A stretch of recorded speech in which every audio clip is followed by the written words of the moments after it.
This operation has been planned for years, and it is scheduled to continue into the late 2020s.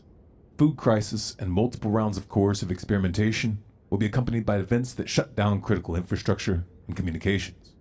It's pretty obvious who will be blamed for these events, and it's also pretty obvious what comes next. If all were to go according to plan, by the end of this crisis, the political, corporate, and religious elites would have ushered in a global dictatorship that endures for generations. Their fourth industrial revolution would be implemented by sleight of hand and brute force. The population, after having been reduced by some 80 or 90%, would be totally enslaved through a combination of AI-powered social credit systems and central bank digital currencies.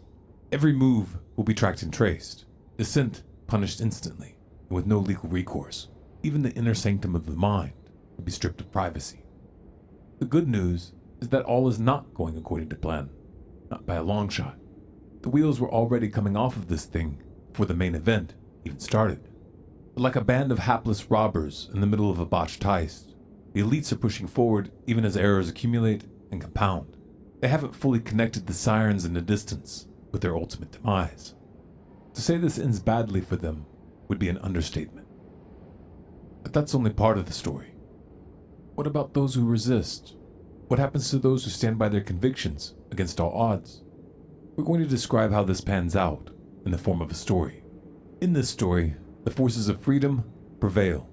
Not only are the architects of this crime brought to justice, but the entire infrastructure of surveillance and oppression is definitively dismantled, and the meek inherit the earth. In the early days of the New Iron Curtain, all of humanity faced an existential choice.